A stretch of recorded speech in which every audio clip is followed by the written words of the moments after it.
ہمارے مختوم نے تحریر فرمایا ہے کہ رمضان المبارک میں لوگ عمرے پہ جانے کو ترجیح دیتے ہیں۔ کیا رمضان میں عمرہ کرنے کی علیحدہ سے فضیلت ہے اور پاکستان کے موجودہ معاشی حالات میں ایسا کرنا صحیح ہے؟ تو دو سوال ہو گئے۔ ایک تو یہ کہ رمضان میں عمرہ کرنے کی فضیلت تو بہت بڑی چیز ہے۔ صحیح حدیث میں ہے کہ حضور صلی اللہ علیہ وسلم نے فرمایا جس نے رمضان میں عمرہ کیا فَكَأَنَّمَا حَجَّ مَعِي، وہ اتنا ہی ثواب پائے گا جیسے اس نے میرے ساتھ حج کیا۔ تو بہت بڑی سعادت، بہت بڑی چیز۔ لیکن آدمی کو اپنے حالات پر غور کرنا چاہیے۔ ایک فضیلت کی بات ہے، بس نصیب سے حاصل ہو جاتی ہے، کبھی حالات اچھے ہوتے ہیں تو اس کو کر لینا چاہیے ایک آدھ مرتبہ۔ جہاں تک موجودہ معاشی حالات میں جانے کا تعلق ہے، ہماری اپنی رائے ہمیشہ سے یہ رہی ہے کہ یہ چیزیں چھوڑ دینی چاہیے۔ نفل حج، نفل عمرے یہ بالکل چھوڑ دینے چاہیے۔ ہوا بس کر لیا، زندگی میں فرض حج ہے کر لیا، 4 سال کے وقفے کے بعد چلا جائے، چلو یہ بھی ہو گیا۔ کبھی مجبوری ہوتی ہے، والدہ کہتی ہیں، بچے کہتے ہیں، یہ سب ایسی چیزیں ہیں جن کے فیکٹرز الگ الگ ہیں۔ لیکن اگر اپنا اختیار ہو، اپنا پیسہ ہو اور اللہ کی خوشی کے لیے خرچ کرنا ہے تو ان غریبوں پہ خرچ کرو جنہیں 2 وقت کا کھانا میسر نہیں ہے۔ اپنے محلے میں لوگوں کو ڈھونڈو کس نے کس کا قرضہ دینا ہے اور روز وہ پہنچا ہوا ہوتا ہے کہ میرا قرضہ ادا کرو، فون آتا ہے اس کا قرضہ ادا کرو۔ یہ 1000 عمروں سے زیادہ ثواب کی چیز ہے۔ اللہ نے کہا فک رقبۃ، لوگوں انسانوں کی گردنیں آزاد کرو، او اطعام فی یوم ذی مسغبہ، اس دن لوگوں کو کھانا کھلاؤ جب کھانا ان تک نہ پہنچ سکے۔ ہڑتال ہو گئی، مارکیٹ میں فوڈ ہی نہیں مل رہی، آپ نے غنیمت جانا کہ یار لوگوں کو آج چاول نہیں مل رہے، ایک دیگ چاولوں کی پکوا کے میں کہیں تقسیم کراؤں۔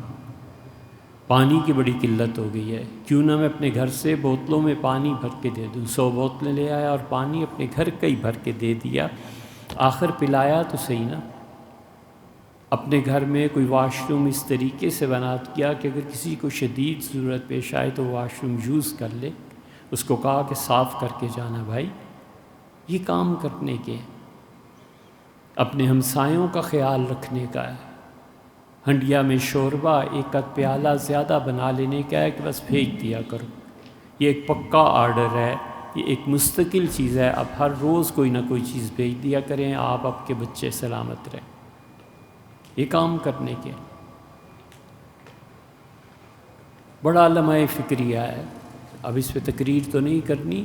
کراچی میں ہمارے دوست ہیں، کئی مدارس بند ہو گئے بس اس سال، پچھلے سال ہی بند ہو گئے تھے، اس سال تو بالکل ہی چھٹی ہو گئی۔ انہوں نے کہا جائیے، ہم بچوں کو اسکول کے لیے تعلیم دیتے تھے ٹیچر سے، ہم نے ختم کر دیا۔ کہاں سے لائیں اتنا پیسہ اور کہاں سے بچوں کو مفت پڑھائیں؟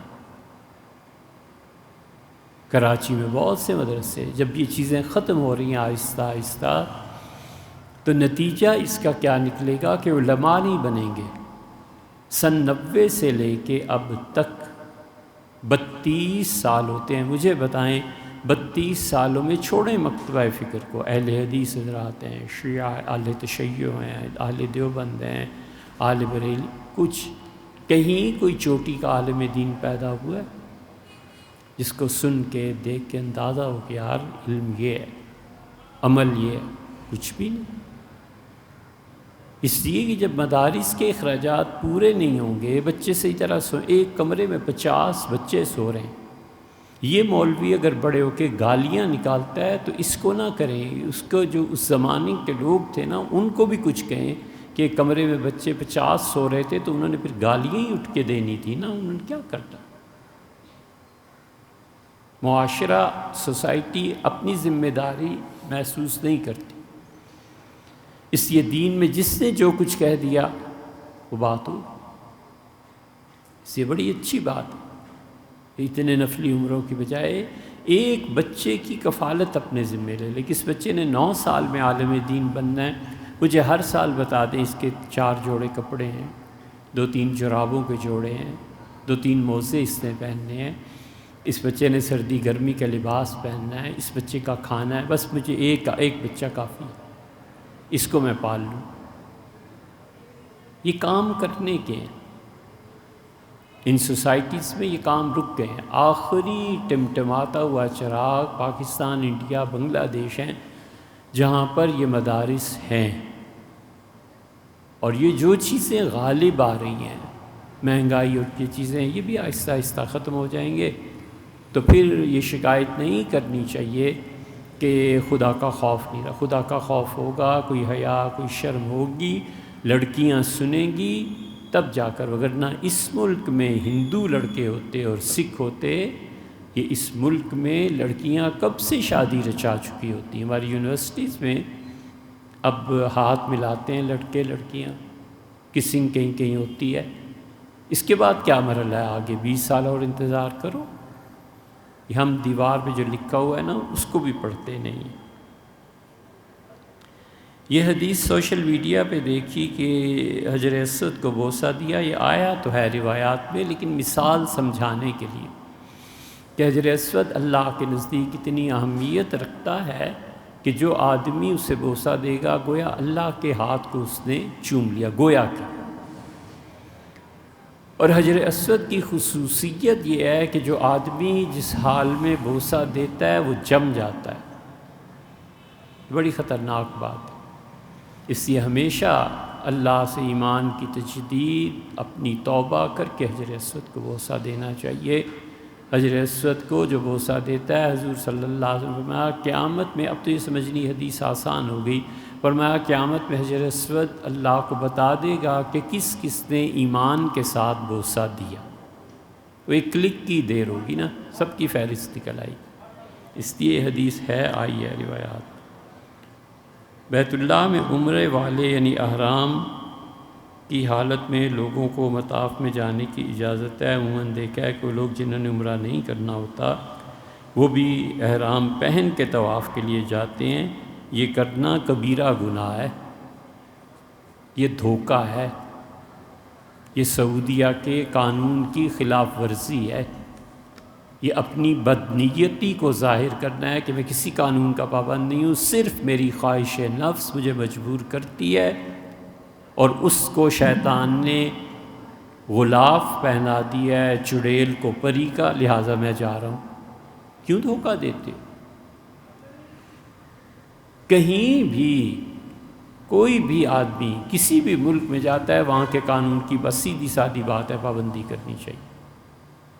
غلط بات ہے، انہوں نے منع کیا ہے کہ یار مطاف میں زیادہ لوگ نہ آئیں، ٹھیک ہے، ان کا قانون، ان کی مصلحتیں۔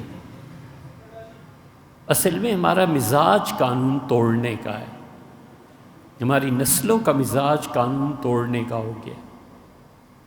ہم اتنا بھی نہیں زحمت کرتے کہ جمعے کی نماز پڑھ لی، بات سن لی، آؤٹ کا گیٹ وہ ہے، وہ وہاں سے جا کے گاڑیوں نکالیں، ادھر سے ہی پھیریں گے اور ان کے گیٹ سے آگے گاڑیاں نہیں بھی آ رہی، کچھ بھی نہیں ہو رہا، ایک قانون ہے، اس کی پابندی کرنی ہے بس۔ ہمیں چاہیے ہم اپنے بچوں کا مزاج بنائیں۔ 16 سال کا بچہ ہے، موٹر سائیکل لے کے گھوم رہا ہے، باپ بھی نہیں کہتا، ماں بھی نہیں کہتی کہ بیٹے 18 سال سے پہلے الاؤ نہیں ہے، آپ کا لائسنس بنے گا پھر آپ جائیں گے، اس وقت تک صبر کیجیے۔ مزاج کی آزادی اور حد سے بڑھی ہوئی آزادی خود ماں باپ کے لیے وبال جان بن جاتی ہے، اس لیے بالکل نہیں کرنا چاہیے، یہ دھوکہ دینا ہے لوگوں کو۔ سیدنا عمر رضی اللہ عنہ نہیں منع کر دیتے تھے کہ تم طواف میں نہ آنا؟ سیدنا عمر رضی اللہ عنہ نے ایسے نہیں کیا کہ فیروز نے جب اسلام قبول کیا تو فرمایا آؤ میں تمہیں حضور صلی اللہ علیہ وسلم کی قبر شریف پہ لے کے جاتا ہوں۔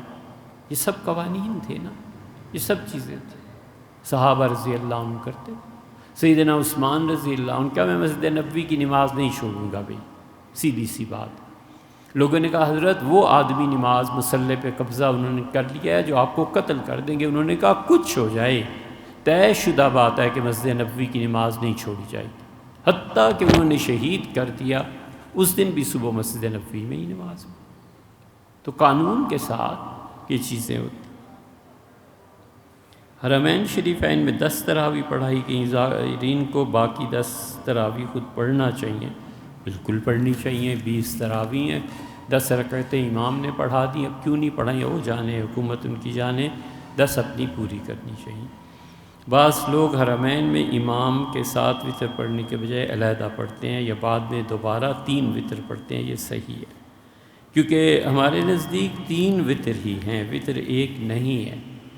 سیدنا عمر رضی اللہ عنہ نے کہا کہ ان کے متعلق آتا ہے کہ انہوں نے اہل مدینہ کو اس حال میں چھوڑا اور شہادت ہوئی کہ اہل مدینہ 3 وطر پڑھتے تھے۔ ایک کی بھی اپنی دلائل ہیں، 3 کے اپنے دلائل ہیں، لیکن وہ اپنے آپ کو کسی چیز کا پابند بنائے کہ بس یہ ایک حد ہے، بڑوں نے طے کر دی ہے، اسی کے پیچھے چلنا۔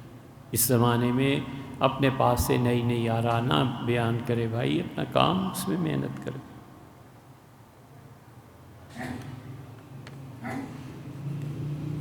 یہ کوئی بھائی سوال نہیں ہے۔ پیر سید نصیر الدین شاہ صاحب بہت اچھے آدمی تھے، بھائی پڑھے لکھے تھے، شاعر تھے۔ علامہ کرم شاہ صاحب الازہری، ان کی خدمت میں حاضری بھی ہوئی تھی، اللہ کے اچھے بندوں میں سے تھے، سپریم کورٹ کے جج تھے، تفسیر بھی لکھی۔ جناب کوثر نیازی، وہ بھی اچھے آدمی تھے۔ اب کسی کو اس کی وفات کے بعد برا کہنا جب کہ اس کی ضرورت نہ ہو، کیوں اس کبیرہ گناہ میں مجھے مبتلا کرتے ہیں آپ؟ کیا وجہ ہے؟ حضرت رسالت میں آپ صلی اللہ علیہ وسلم لا تسبوا امواتکم، جو دنیا سے چلے جائیں ان کو برا نہ کہو۔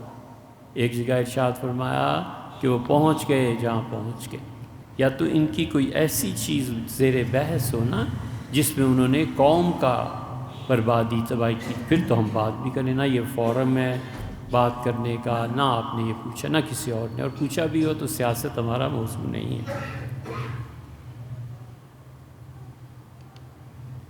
مولانا مرزا خان صاحب کی طرف ہوئی جو مستوی ہر شے خدا ہو کر، یہ کہاں ہم نے کہا ہے؟ اچھا بھیا کہا ہوگا، آپ فرماتے ہیں تو سچ کہتے ہیں۔ آسی غازی پوری کا بالکل یہ شعر ہے اور ان کے عین المعارف میں موجود ہے، مگر اب شاید کبھی کافی عرصہ پہلے کوئی بات ہو جب حافظے میں نہ رہی ہو، لیکن یہ ہے انہی کا شعر غازی پوری صاحب۔ نماز کا بھی ایک بڑا اہم مسئلہ ہے، اس کو آپ سب یاد رکھیے۔ جو کچھ لکھا ہے اس کا خلاصہ ہے۔ کبھی بھی جس آدمی کی 1 2 3 رکعت کتنی بھی رہ جائیں، رکعت رہنی چاہیے، یہ اس آدمی کے لیے مسئلہ ہے۔ اور پھر امام کو سجدہ سہو کرنا پڑ جائے، آپ تشریف لائے، 1 رکعت آپ کی مس ہو گئی، امام کو سجدہ سہو کرنا ہے۔ پہلی رکعت میں غلطی ہوئی، دوسری میں، تیسری میں، چوتھی میں، کسی میں ہوئی، اس سے بھی کوئی بحث نہیں، لیکن آپ نے رکعت پوری کرنی ہے نا اٹھ کے۔ تو سجدہ سہو کے لیے امام جب سلام پھیرے گا تو آپ کو سلام نہیں پھیرنا۔ اگر سلام پھیریں گے آپ کی نماز ٹوٹ جائے گی، دوبارہ اٹھ کے پڑھیں، سمجھے؟ سلام پہ نماز مکمل ہو جاتی۔ یا تو آپ کو مسئلہ پتہ ہے، جیسے آپ نے آج سن لیا نا، مسئلہ پتہ چل گیا، اب آپ سلام پھیر دیں، یاد ہی نہ رہے، تو پھر آپ اپنی 1 2 3 جتنی رکعتیں پوری کرنی ہے نا وہ پوری کر کے پھر آپ پہ سجدہ سہو واجب ہو جائے گا، کیونکہ آپ کو علم تھا، ذہن سے نکل گئی بات، سرے سے آپ کو مسئلہ ہی نہیں پتا تھا، تو جو ہی السلام کا نماز ٹوٹ گئی، امام اور مقتدی رہ گئے، آپ کی نماز ختم۔ جان بوجھ کے ایسے کیا، نماز گئی۔ مسئلہ ہونے کے باوجود علم میں جان بوجھ کے، پتہ ہے مسئلہ کہ نماز ٹوٹ جائے گی، جان بوجھ کے سلام پھیر دیا، نماز گئی۔ مسئلہ پتہ ہی نہیں تھا، سلام پھیر دیا، نماز گئی۔ مسئلہ پتہ تھا، غلطی سے سلام پھیر دیا نا، اپنی رکعتیں پوری کرے گا تو آخر پہ سجدہ سہو کرنا پڑے گا۔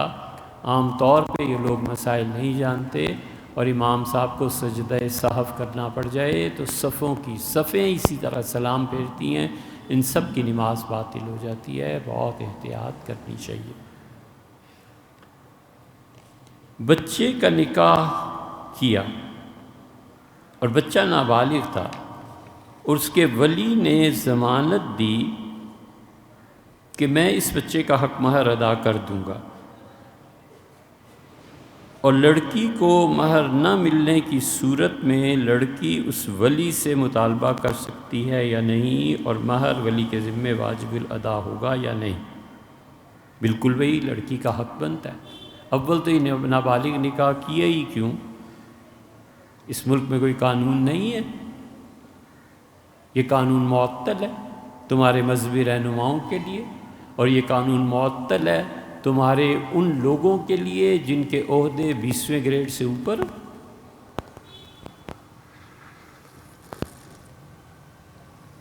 60 70 سال کی عمریں ہیں اور 14 برس کی بچی سے نکاح ہو رہے ہیں۔ اس ملک میں کوئی قانون نہیں، اور تم بھی ان مذہبی رہنماؤں کو سنتے ہو اور تم بولتے نہیں کہ حضرت جی کون سا قانون آپ پہ قانون نافذ نہیں ہوتا۔ اس ملک کا جو قانون ہے کہ 18 سال کے بچی سے پہلے نکاح نہیں ہو سکتا، ختم۔ انہیں کہا حضرت آپ کی تو بیٹی ہے 13 سال کی، میں چاہتا ہوں شادی کر لوں، دے دیں گے؟ کیا بےہودگی ہے یار۔ اس لیے اول تو یہ نکاح ہونا ہی نہیں چاہیے۔ حکومت کا اگر کوئی قانون ہے تو ان کے خلاف کارروائی ہونی چاہیے۔ اور دوسری بات یہ ہے کہ بچی کا نکاح اگر ہو گیا اور ولی نے گارنٹی دی تھی کہ بچہ ہے، مثلاً وہ 8 سال کا ہے، اس کا نکاح کر دیتے ہیں، اور ولی اس کا باپ یا جو بھی ہے گارنٹی دیتا ہے کہ میں اس کا حق مہر ادا کر دوں گا، تو جب رخصتی کا وقت آئے گا لڑکی کا حق بنتا ہے کہ وہ ولی کو کہے پہلے میرا حق مہر ادا کریں، نہیں ہے تو پھر طلاق ہے، اور مہر واجب ہوگا اس کے ذمے ادا کرنا جو بھی اس نے طے کیا ہے۔ اس لیے نابالغ کا اول تو نکاح نہیں کرنا چاہیے، اور فرض کر لیجئے اگر ہو گیا ہے تو بھی ولی کو حق پہنچتا ہے کہ وہ لڑکی کی اس تحریر کو پورا کرے۔ بالکل اسی طرح ہے جیسے حق مہر جو ہوتا ہے نا، اصل میں یہ خاتون کا اپنی مرضی ہے، کوئی اس کو مجبور نہیں کر سکتا۔ شریعت نے ٹوٹلی اختیار اس کو دیا ہے، دوسروں کو نہیں دیا۔ سچی بات، صاف بات کی ہے۔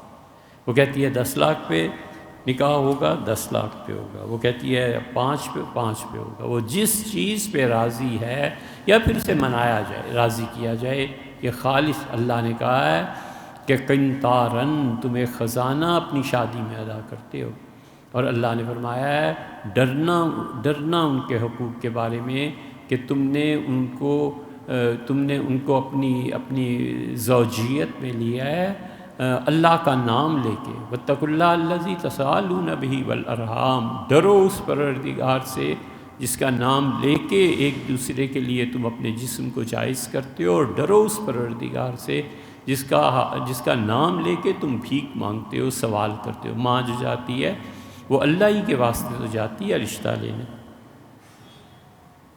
سنت موقدہ کیا چیز ہے؟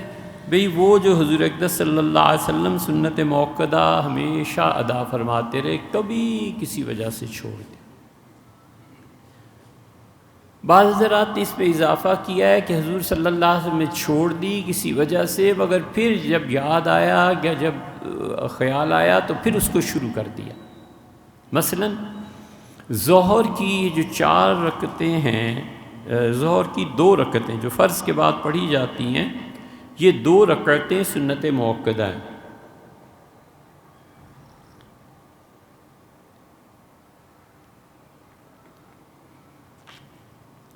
نو ہجری میں ایک سال میں کوئی 60 وفد 60 ڈیلیگیشنز مدینہ منورہ میں حاضر ہوئے، اور دھڑا دھڑ لوگ اسلام قبول کر رہے تھے۔ مکہ جو فتح ہو گیا تھا، تو ایک دن ظہر کے فرض پڑھا کہ آپ نے فرمایا ابو بکر اور تم اور عمر تم میرے ساتھ چلو، دونوں حاضر ہو۔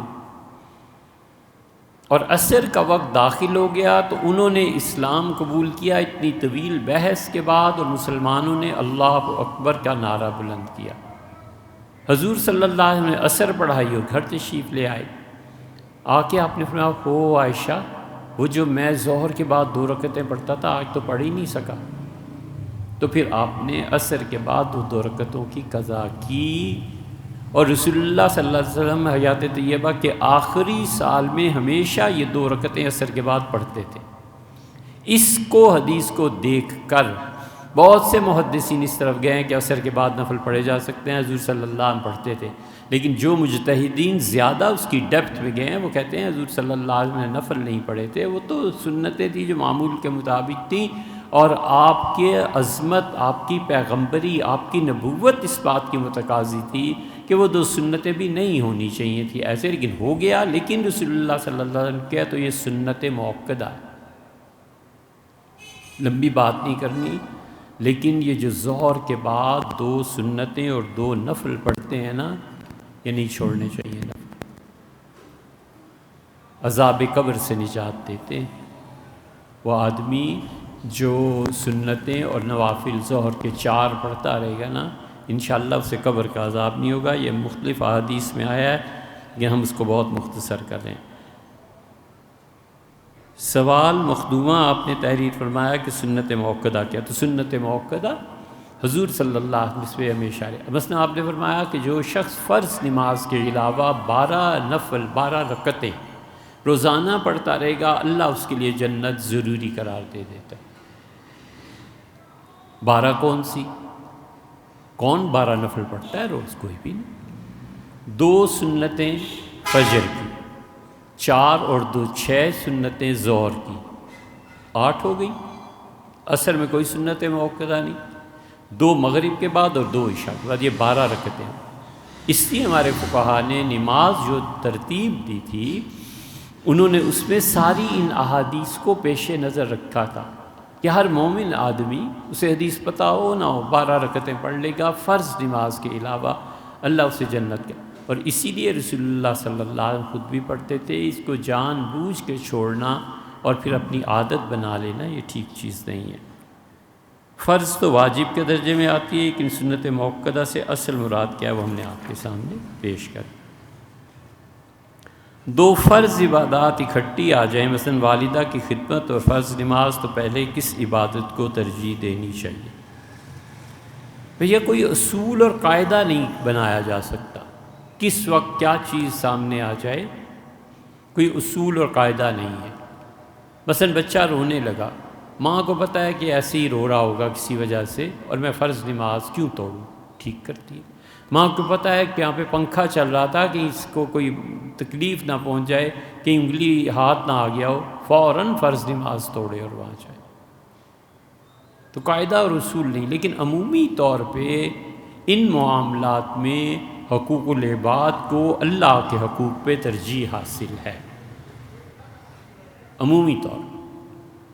مثلا شوہر نے کھانا کھانا ہے اور شوہر کو یہ ضرورت ہے کہ بیوی اس کے ساتھ جائے، تو رسول اللہ صلی اللہ علیہ وسلم اگر تم نے پیڑا بنا کے ہاتھ پہ رکھ لیا اور تنور میں آگ جل رہی ہے تو اس آٹے کو رکھ دینا اور اپنی شوہر کے ساتھ چلی جانا. اور اگر تم ایسے نہیں کرو گی تکن فتنۃ فی الارض، زمین میں لوگوں کے لیے بڑی آزمائشیں ہو جائیں گی. وفساد کبیر، اور خاتون دنیا میں فساد مچ جائے گا. جب بیوی انکار کر دے گی تو لوگ کیا کریں گے؟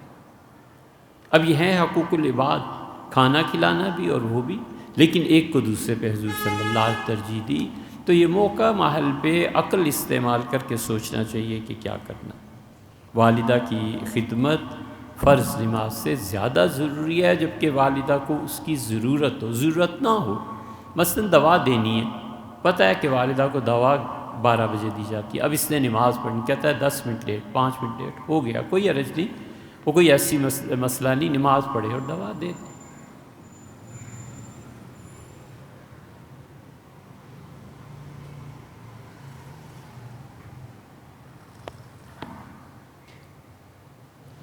منقدر ام المومنین حضرت عائشہ رضی اللہ عنہ کے غلام تھے، سودا لانا ہوتا تھا، کام کرنے ہوتے تھے. ایک دن ام المومنین نے کہا کہ میرے پاس اگر پیسے ہوتے تو تمہاری اتنی خدمت کرتا ہے، میں تجھے 10,000 درہم دیتی. تو غلام خوش ہوئے بڑے کہ ام المومنین رضی اللہ عنہ نے میری عزت کی۔ وہ اتفاق کی بات کہ اسی دن حضرت عائشہ رضی اللہ عنہ کے یہاں کسی نے ہدیہ بھیجا، دیگ بھیجی پوری چاندی کے سکوں سے بھری ہوئی۔ تو فرمایا اسے بلاؤ، میں نے کہا تھا 10,000 دوں گی، تو گنے اور 10,000 کا یہ لے جاؤ۔ پھر اس سے پوچھا لڑکے تیری شادی ہو گئی؟ اس نے کہا نہیں ہوئی۔ فرمایا اچھا یہ جو میری باندھی ہے نا اسے بھی تو ہی لے جا۔ ان کے تو ظاہر ہے خوش قسمتی دن پھر گئے۔ فرمایا اولاد تمہاری؟ تو پھر انہوں نے ایک موقع پہ عرض کیا کہ اللہ نے 2 بیٹے دیے ہیں۔ تو ام المومنین رضی اللہ عنہ نے بڑا تعلق، وہ کہتے ہیں میں نے ام المومنین رضی اللہ عنہ کو دیکھا تھا، حضور صلی اللہ علیہ وسلم کی قبر شریف تھی، زیادہ لوگ آتے تھے زیارت کے لیے، تو آپ نے فرمایا میرے کمرے اور اس قبر کے درمیان ایک دیوار بنا دو اور اس کا دوسرا دروازہ باہر دے دو کہ جس نے آنا ہے وہ وہیں سے، اور ایک میری طرف بھی کو بھی دے دینا کہ مجھے بھی جانا ہو قبر شریف پہ تو درمیان سے دروازہ کھول لو۔ تو ان میں جو ان کے بیٹے تھے نا محمد، دوسرا بیٹا تھا ان کا ابو بکر، تیسرا تھا عثمان یا عمر، بہرحال وہ کہتے تھے یہ بات، وہ کہتے میرا بھائی ساری رات نفل پڑھتا رہتا ہے اور میں بیٹھ کے اپنی کتابوں کا مطالعہ کرتا ہوں، اور میری ماں پانی مانگتی ہے تو میں ایک مرتبہ جو اپنی ماں کو پانی پلا دیتا ہوں نا، میں سمجھتا ہوں میرے بھائی کے سارے رات کے نفلوں سے زیادہ بہتر کام میں نے کیا ہے، کیونکہ میری ماں محتاج ہے اور اللہ نفلوں کا محتاج ہے۔ تو اس لیے عمومی طور پہ فقہ میں لوگوں کے حقوق کو ترجیح دی جاتی ہے۔ مثلا تیمم ہے، ایک آدمی سفر میں جا رہا ہے تو فقہا نے لکھا ہے کہ وہ پانی ہے اور نہا نہیں سکتا، تو کہتے ہیں اگر اس کو خواہش ہے بیوی کے پاس جانے کی تو وہ جائے اور تیمم کر لے، اور پانی کو اگر نہیں مل رہا تو کوئی حرج نہیں ہے، کیونکہ اس کا یہ جو اس کی طبیعت ہے اس کا رعایت کرنا زیادہ ضروری ہے۔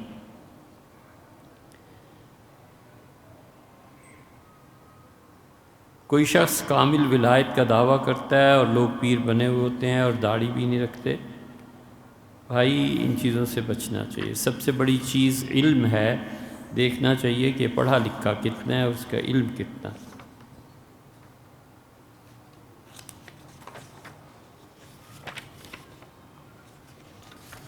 بچوں کو ابتدائی دینی تعلیم کیسے دی جائے، کہاں سے آغاز کیا جائے، اس موضوع پہ کوئی کتاب، بہت کتابیں لکھی گئی ہیں۔ بچوں کو ابتدائی تعلیم دینی کیسے دی جائے، جس دن شادی کے بعد رخصتی ہونا اس دن سے قرآن پڑھنا شروع کر دینا چاہیے، اگر بچوں کو صالح رکھنا ہے اور بچوں کی تربیت کرنی۔ یہ بچہ، اس کا وجود ماں کو محسوس بہت دنوں میں ہوتا ہے، لیکن وہ بچہ اس تلاوت کو سنتا ہے، وہ ماں باپ کے اس جھگڑے کو بھی سنتا ہے، اور وہ اس کا اثر اس کی روح اور اس کے سینسز قبول کرتے ہیں۔ روح آتی تو بعد میں ہے، لیکن یہ سب چیزیں وہ پچھلے جہان سے جو چلا ہوا ہوتا ہے نا، وہ روح تک کئی مراحل کو طے کر چکا ہوتا ہے۔ اس پہ آج جمعے میں بھی کچھ بات ہو رہی تھی، اس پہ تفصیل سے بات انشاءاللہ ہوگی۔ یہ ایسے نہیں ہے کہ ماں باپ کے ملاپ سے ایک بچہ دنیا میں وجود پا گیا، ایسے نہیں ہے۔ ہم سب حضرت آدم علیہ السلام کے وقت موجود تھے، اور پھر وہ عالم پورا عالم ارواح کا گزرا ہے، اور اس عالم ارواح کے بعد ہم پھر آئے ہیں وہ عالم لاہو اسماء اور افعال میں۔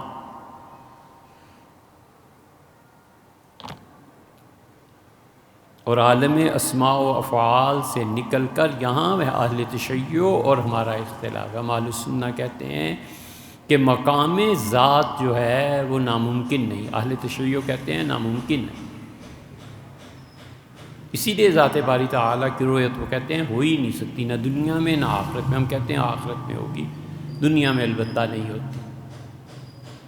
جب اس عالم ذر سے نکلے تو اسماء و صفات میں آئے، اسماء و صفات سے اترے تو عالم جبروت میں آئے۔ عالم جبروت میں جو چیزیں بھی ہیں وہ محض اللہ کے حکم کے تحت ہیں، فرشتے ہیں، عبادت ہے، درختوں نے اگنا ہے، مٹی نے اپنا کام کرنا، یہ سب عالم جبروت سے اتر کے پھر ہم عالم ملکوت میں آئے، عالم ملکوت میں پہنچ کے پھر احساس ہوا کیا ہے، پھر وہاں سے نیچے اتر کے پھر اس عالم ناسوت میں آئے، اور پھر شادی ہوئی اور پھر بچے کی ولادت ہوئی، اور یہ بچہ پھر اب دوسری سفر طے کرے گا۔ ہم سب اس دوسرے سفر میں ہیں، اور وہ قوس تھی جو نزول کی تھی، یہ قوس ہے جو اب صعود کی ہے۔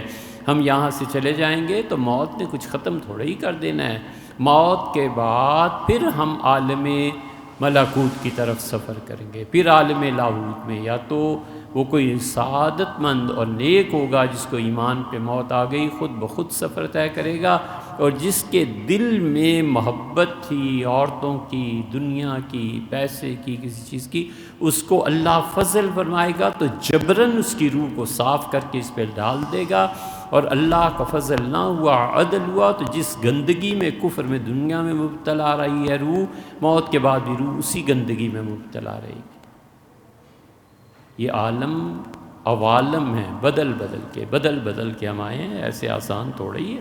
اس لیے بچوں کو تعلیم دینی ہے تو وہاں سے آغاز کیجیے، اگر ممکن ہو الگ کمرے میں رہنا چاہیے، خدا کی عبادت کرنی چاہیے، تاکہ اگلی نسل جو دنیا کو دے رہی ہے نا، ماں بڑی عظیم چیز ہے، وہ جو نسل دے رہی ہے اس سے ہزاروں کو فائدہ پہنچے گا، لاکھوں انسان اس بچے سے فائدہ اٹھائیں گے۔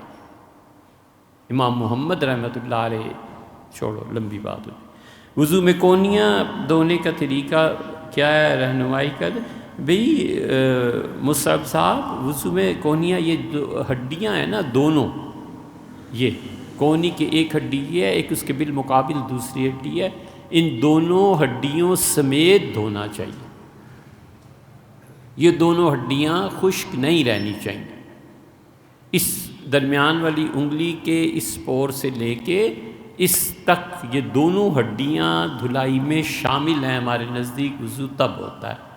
حضرت ابو ہریرہ رضی اللہ عنہ اپنی ہڈیاں انہی اوپر تک ہاتھ دھو لیتے تھے، یعنی یہ جو جگہ جو بھی آپ اسے نام دیں، اپنے ہیں مسل تک۔ تو کسی نے حضرت ابو ہریرہ رضی اللہ عنہ سے پوچھا کہ آپ اتنا اوپر تک دھو لیتے ہیں، کیا یہ ہے، یعنی یہ فرض ہے؟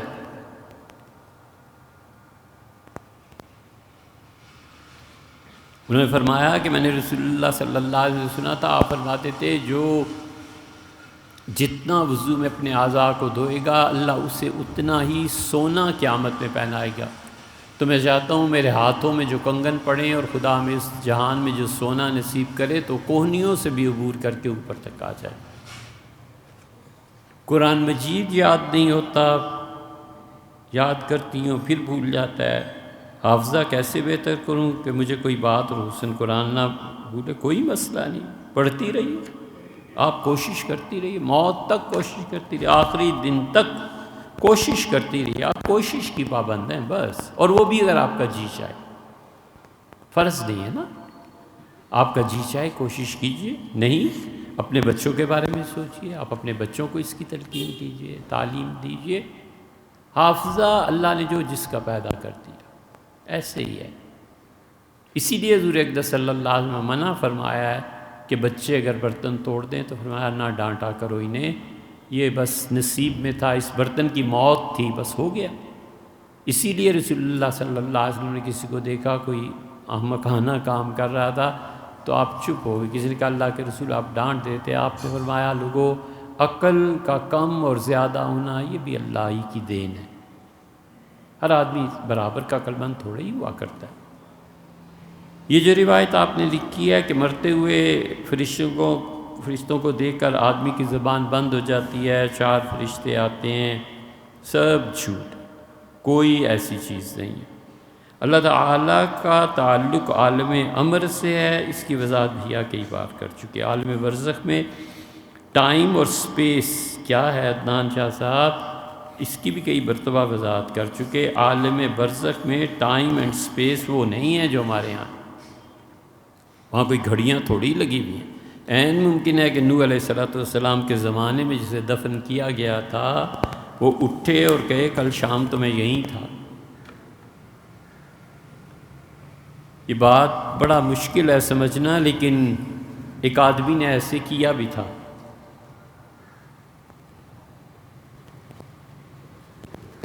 اسے یہ صدرہ کو پڑھے نا، اور ملا باقر وغیرہ کو، عقیدے سے بحث سے نکل کے، یہ شیعہ ہے تو یہ سنی ہے تو یہ اہل حدیث ہے، اور اس سے بحث سے اوپر اٹھ کے اگر پڑھیں تو وہ تھا، اور سارا گھر تاریک تھا، بو آ رہی تھی۔ اس کا بیٹا لکھتا ہے کہ میں گھر آیا مدرسے سے پڑھ کے تو سارا گھر عذاب، میں بھاگ پڑا، جا کے پل پہ کھڑا ہو گیا۔ جب میں نے دیکھا دھواں وغیرہ سب چیزیں نکل گئیں تو میں گیا، والد چارپائی پہ لیٹے ہوئے تھے اور بہت پریشان۔ میں نے کہا آپ کو کیا ہو گیا ہے، یہ گھر میں کیا ہو گیا ہے؟ تو انہوں نے کہا کربلا میں وہ جو فوج گئی تھی نا سیدنا حسین ابن علی رضی اللہ عنہ کو شہید کرنے، میں نے آج اس کے ایک سپاہی سے رابطہ کیا اور میں نے اس کو کہا کہ آؤ مجھ سے ملو، تو وہ آ گئی تھی۔ اور یہ جتنی نحوست دیکھتے ہو یہ اس کے آنے کی ہے۔ پھر وہ ایک دن آئے باہر، تو ہم نے کہا اپنے کمرے میں بند ہو گئے اور والدہ باہر نہیں آئے۔ انہوں نے کہا میں آ کے حیران ہوں کہ تم لوگ ابھی تک یہیں کھڑے ہو۔ میں نے کہا کیا ہوا اندر؟ کہنے لگے میں 20 سال کے بعد آیا ہوں اس دنیا میں۔ تو یہ برزخ جو ہے نا، کبھی آئی بات تو پھر عرض کریں گے کہ برزخ چیز کیا ہوتی ہے۔